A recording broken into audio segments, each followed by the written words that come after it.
नमस्कार मित्रांनो, कसे आहात सर्वजण. मी मदन जाधव आज बऱ्याच दिवसानंतर मी तुमच्यासमोर कथा सादर करणार आहे आणि आजच्या आपल्या कथेचं नाव आहे मधुमालती. कदाचित कथेचं नाव ऐकून तुम्हाला माहीत झालं असेल की या कथेमध्ये मी तुम्हाला काय सांगणार आहे. मित्रांनो, खूप दिवस झालं मी तुमच्यासमोर कथा सादर करू शकलो नाही, परंतु आता एका नव्या डिजिटल स्वरूपामध्ये मी तुमच्यासमोर दररोज कथा सादर करणार आहे. अगोदर जसं तुमचं प्रेम मला लाभत होतं तशाच प्रकारामध्ये आता सुद्धा तुम्ही माझ्या कथा आवर्जून पाहाल, ऐकाल अशी अपेक्षा व्यक्त करून मी आजच्या कथेला सुरुवात करत आहे. मित्रांनो, माझं ग्रॅज्युएशन पूर्ण झालं त्यावेळची ही कथा आहे. कॉलेज संपल्यानंतर मला सुट्ट्या लागल्या होत्या. सुट्ट्यामध्ये मी माझ्या एका नातेवाईकांच्या गावी काही दिवस करमणुकीसाठी म्हणून गेलो होतो. तसं 2-3 वर्षापासून मी माझे गाव सोडून कुठेही गेलो नव्हतो, त्यामुळे जीवन कसं अगदी निराश वाटू लागलं होतं. थोडी आपलीसुद्धा करमणूक व्हावी या उद्देशानं 10-15 दिवस आणि जमलंच तर एखादा महिना ते आपल्या नातेवाईकाच्या घरी राहावं असा बेत करून मी घरून निघालो. घराबाहेर पडताना आईवडिलांनी भरपूर काही हिंट दिल्या. हे करू नकोस, ते करू नकोस, असं वागू नकोस, तसं वागू नकोस, बरंच काही.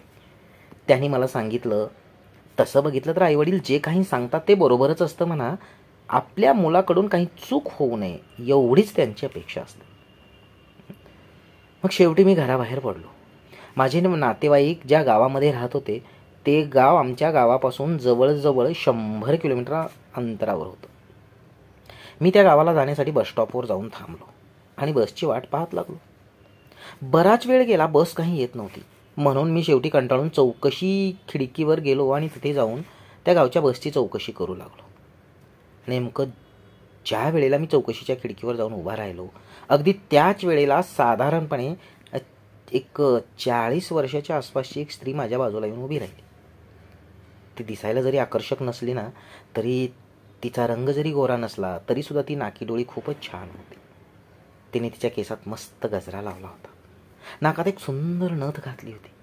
तिने केलेला हलकासा मेकअप, ओठांना लावलेली हलकीशी लाली आणि कपाळावरचे मध्यम आकाराचं कुंकू, सर्व काही जिथल्या तिथं अगदी टापटीप दिसत होतं. गव्हाळ वर्ण, पांढरी शुभ्र साडी, त्यावर मॅच होणारं डार्क काळ्या रंगाचं ब्लाऊज, याच्यामुळे तर ती आणखीनच उठून दिसत होती. आणि या सर्व गोष्टींना साजणारं तिचं भरलेलं शरीर पाहून मला तिच्याकडे पाहतच राहावं वाटलं. तिच्याकडे पाहत पाहतच मी त्या चौकशीच्या खिडकीमध्ये चौकशी केली की त्या गावाला जाणारी बस किती वाजता येणार आहे. आणि माझ्या प्रश्नावर आत असलेल्या व्यक्तीने असं उत्तर दिलं की आणखी अर्धा तास लागेल, अर्ध्या तासाच्या नंतर बस येणार आहे. मग मी तिथून थेट बाहेर निघालो आणि अगोदर ज्या ठिकाणी बसलो होतो त्या ठिकाणी जाऊन मी बसलो. मी त्या बसस्टँडमध्ये असलेल्या एका बाकड्यावर बसलो होतो आणि साहजिकच माझ्या हातामध्ये जो मोबाईल होता त्या मोबाईलमध्ये मी कॉमेडी पाहत होतो. तसं पाहिलं तर त्या मदमस्त ललनेला पाहिल्यापासून मी थोडा बेचैन झालो होतो. माझ्या मनामध्ये आता थोडी चलबिचल चालू झाली होती. आता माझं लक्ष मोबाईलमध्ये कमी आणि आजूबाजूला जास्त होतं. अगदी सरळ सरळ सांगायचं म्हणजे आता माझी नजर तिलाच शोधत होती. तिच्यामध्ये अशी काही जादू होती माहीत नाही, पण मी मात्र आता आपोआप तिच्याकडे आकर्षित होऊ लागलो होतो आणि मी तिला इकडे तिकडे शोधू लागलो. जरी मी त्या भागावर बसलो तरी सुद्धा माझी नजर तिलाच शोधू लागली होती. मी माझी नजर खूप वेळ इकडे तिकडे टाकली, परंतु मला ती कुठंच दिसून आली नाही. मग मात्र मी थोडंसं जास्तच बेचैन झालो.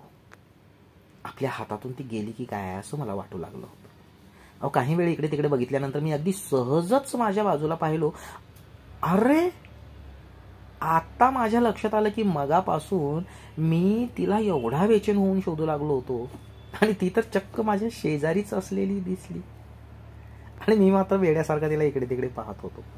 वाह, आता माझं नशीब खूपच छान आहे असं मला वाटू लागलं. तिला सुद्धा माझ्याप्रमाणेच कुठल्या तरी आडमार्गे असलेल्या गावाला जायचं असेल, त्यामुळेच ती त्या गाडीची वाट पाहत बाजूच्या बाकावर बसली असेल. असाच काहीतरी विचार करून मी पूर्वीप्रमाणे मोबाईलमध्ये व्यस्त झालो आणि मोबाईलमधला व्हिडिओ पाहू लागलो. काही वेळानंतर माझी नजर परत त्या स्त्रीकडे गेली. मी अगदी सहज पाहिलो तर त्या स्त्रीची नजर आणखीन सुद्धा माझ्याकडेच होती. चला, तो एक निव्वळ योगायोग असावा असं म्हणून मी पुन्हा माझ्या मोबाईलमध्ये व्यस्त झालो. मी तर आपोआपच तिच्याकडे आकर्षित झालो होतो. परंतु ती सुद्धा माझ्याकडेच पाहते. हा मात्र निव्वळ योगायोग असावा की आणखीन दुसरंच काही, असं मला वाटत होतं. माझ्या मनामध्ये अनेक प्रश्नांनी थैमान घातलं होतं, परंतु कुठल्याच प्रश्नाचं उत्तर माझ्याकडे मात्र नव्हतं. खूप वेळ विचार केला मी आणि शेवटी ठरवलं जे काही असेल ते असेल. मी ज्या गावाला जाणार होतो त्या गावची गाडी येईपर्यंत मी शांत राहायचं ठरवलं. आता गाडी आल्यानंतर ती महिला कुठं जातं हे मला पाहायचं. काही वेळानंतर माझ्या मनाला ते विचार करायला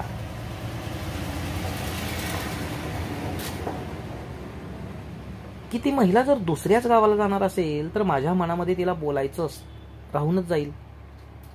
मी अगदी सहजपणे तिला बोलायचंच ठरवलं. अगोदर तर तिला बोलण्याचा मला धीर होत नव्हता. काही वेळाने मी धीर एकवटून मी त्या महिलेसोबत बोलायचं ठरवलं. नंतर मी त्या महिलेला पाहिलो असता तिची नजर आणखीन सुद्धा माझ्याकडेच होती आणि ती पूर्णपणे एकवटून माझ्याकडे टकमक पाहत होती. मग मात्र मी तिला म्हणालो, काकू कोणत्या गावाला जाणार आहात? माझ्या प्रश्नाने ती लगेचच मला म्हणाली, हे बघ तू जर साताऱ्याला जात आहेस ना तर मी सुद्धा साताऱ्यालाच जाणार आहे. मग मी म्हणालो की मी सातारापासून 20 किलोमीटर दूर असलेल्या वाई नावच्या गावाला जात आहे. तशी ती मला म्हणाली, हो मला सुद्धा त्याच गावाला जायचंय आणि म्हणून तर मी तुझ्या बाजूला येऊन बसले आणि बराच वेळ झाला तुला विचारावं काहीतरी बोलावं असं मला वाटत होतं, परंतु तू मात्र तुझ्या मोबाईलमध्येच व्यस्त आहेस म्हणून मी गप्प राहिले. आता मात्र माझी चूक माझ्या लक्षात आली. मग मी माझा मोबाईल माझ्या खिशामध्ये ठेवला. मोबाईल खिशामध्ये ठेवल्यानंतर मी तिला म्हणालो, काकू आता बोला. माझी आणि तुमची ओळख नसल्यामुळे मी तुमच्याकडे जास्त लक्ष नाही दिलं, माफ करा ना मला. मग काकू मला म्हणाली, अरे माणसाने एकमेकाला बोललं तरच ओळख राहणार ना. तू तुझ्या मोबाईलमध्ये व्यस्त असल्यानंतर तुझ्या शेजारी भूत जरी येऊन बसलं तरी सुद्धा तू त्याच्याकडे लक्ष देणार नाहीयेस. हा विषय तुझा काही एकट्याचाच नाही, आजकालच्या जमान्याची रीतच झाली आहे बघ. अरे ज्याच्या हातामध्ये मोबाईल आहे ना त्याला बाकी जगाशी काहीच देणं घेणं नाही. आपण आणि आपला मोबाईल एवढंच आजकालची पोरं पाहत आहेत. काकूचा स्वभाव तसा बघितलं तर थोडासा मनमिळावा आहे असं मला वाटत होतं. मग मी गप्प बसून त्यांचं लेक्चर ऐकू लागलो. काही वेळ माझ्याकडे बघितल्यानंतर त्या मला परत म्हणाल्या, तुझं नाव काय रे? मग मी म्हणलं, मदन जाधव. काही वेळानंतर त्यांनी मला हळूहळू माझी इतर माहिती काढायला सुरुवात केली. मी काय करतो, कॉलेजच्या कोणत्या वर्गात शिकतो, अशा बऱ्याच गोष्टी त्या मला विचारत होत्या. प्रश्न उत्तर करता करता कसा अर्धा तास निघून गेला समजलंच नाही आणि थोड्याच वेळात आमची एसटी बस आम्ही थांबलेल्या ठिकाणी येऊन पोहोचली. बसला तेवढी काही जास्त गर्दी नव्हती, म्हणजे ती जवळजवळ रिकामीच होती आणि अर्ध्यापेक्षा जास्त सीट रिकाम्या होत्या. प्रवास करत असताना नेहमी मी 16-17 नंबरची सीट बघत असेल, कारण ती माझी आवडती सीट.